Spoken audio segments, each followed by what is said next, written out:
Good morning, children.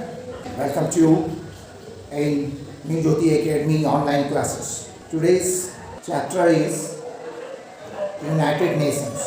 Last class में we have learned about objectives of the United Nations and working of the United Nations.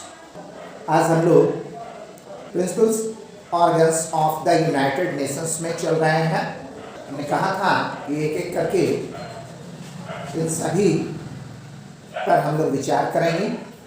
The United Nations has set up 6 principles organs which are the UN General Assembly, the Security Council, the Secretariat, the Economic and Social Council, the Trusteeship Council and the International Court of Justice. तो सबसे पहले हम लोग the UN general assembly की बात करेंगे. The UN general assembly की चर्चा हम लोग करने जा रहे हैं. इसमें जाने the general assembly is the main organ of the United Nations where debate and discussions take place on various matters. तो जनरल असेंबली का मतलब होता है महासभा.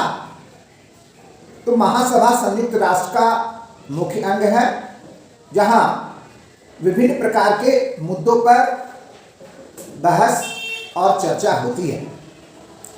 It is comprised of all member states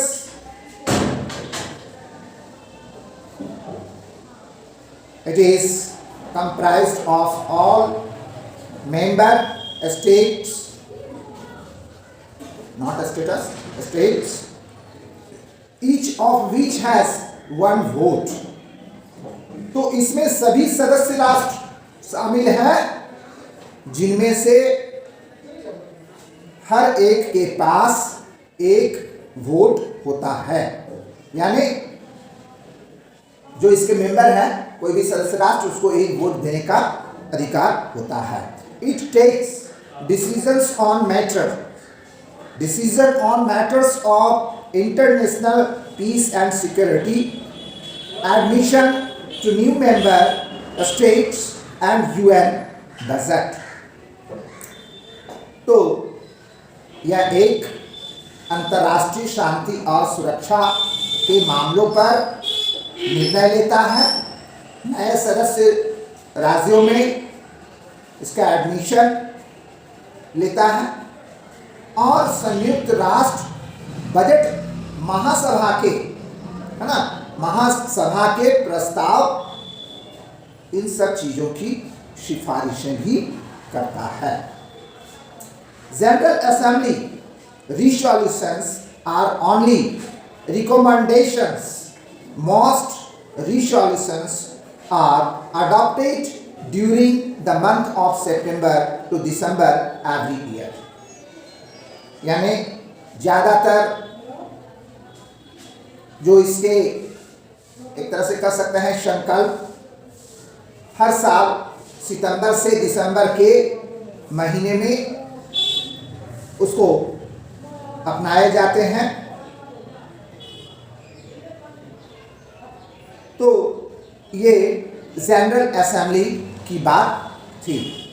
अब इसमें हम लोग ये जान लें, the UN general assembly admitted the Republic of South Sudan as its 193rd member on 14 July 2011.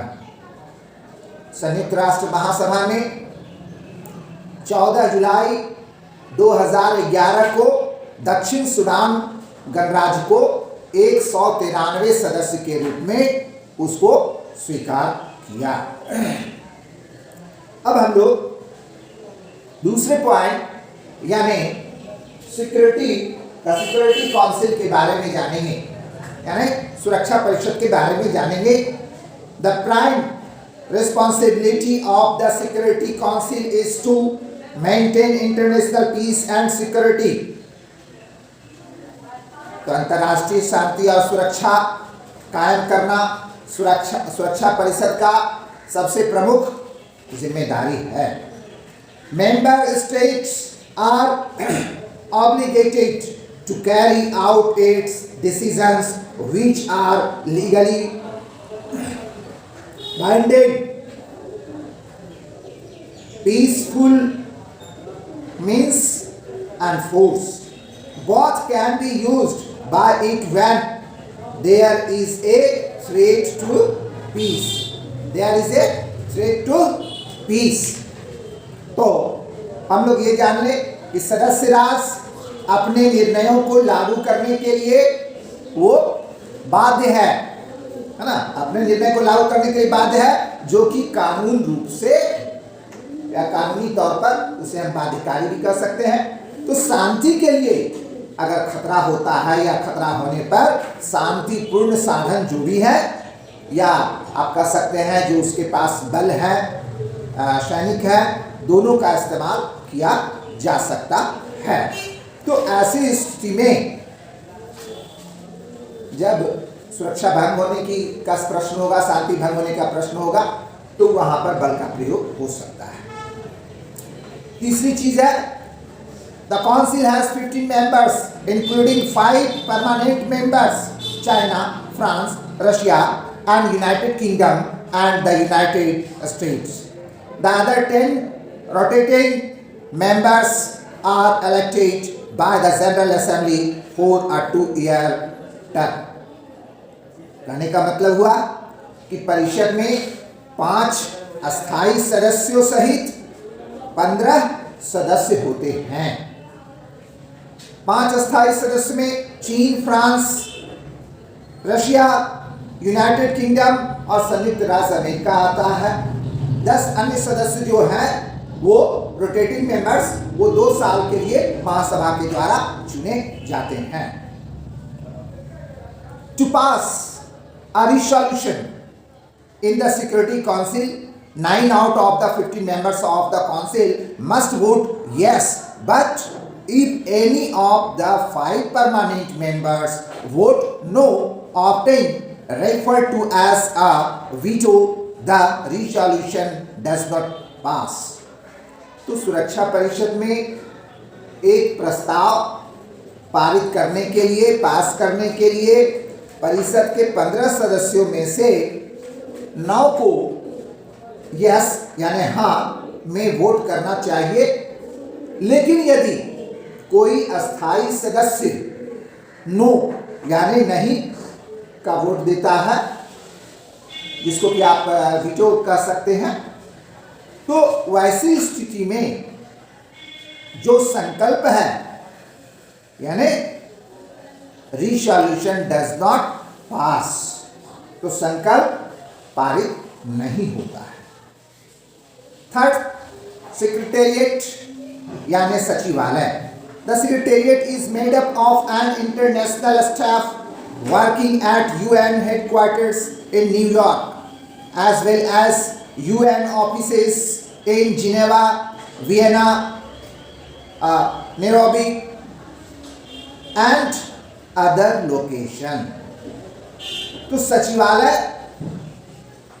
New York में संयुक्त राष्ट्र मुख्यालय के साथ साथ जिनेवा, वियना, नैरोबी और अन्य स्थानों में संयुक्त राष्ट्र कार्यालय अपना काम कर रहे हैं और एक अंतर्राष्ट्रीय कर्मचारियों से ये बना हुआ है। दूसरा, the staff duties include administrating peace operations and meditating international disputes. Staff के कर्तव्यों में शांति संचालन और अंतर्राष्ट्रीय विवादों की मध्यस्थता भी इसमें शामिल हो जाती है। The secretariat is headed by the secretary general who is appointed by the general assembly on the recommendation of the Security Council for a 5-year term। कहने का मतलब सचिवालय का नेतृत्व महासचिव करता है, जिसे महासभा के द्वारा सुरक्षा परिषद की सिफारिश पर 5 वर्ष की अवधि के लिए नियुक्त किया जाता है। Secretary general is responsible for implementing decisions taken by the various organs of the United Nations। यानी महासचिव संयुक्त राष्ट्र के विभिन्न अंगों द्वारा लिए गए जो निर्णय होते हैं उसे लागू करने के लिए उनकी जिम्मेदारी होती है, उसके लिए वो जिम्मेवार है। The first secretary general 1946 to 52 was Trygve Lie from Norway। The present Secretary General Antonio Guterres from Portugal, he resumed his office in 2017। कहने का मतलब हुआ कि पहला सेक्रेटरी जनरल जो 1946 से 1952 तक थे वो नॉर्वे के ट्रिग्वे लाई थे, पहला ट्रिग्वे लाई। और प्रेजेंट टाइम में वर्तमान समय में जनरल एंटोनियो गुटेरस अपना कार्यालय फिर से शुरू किया।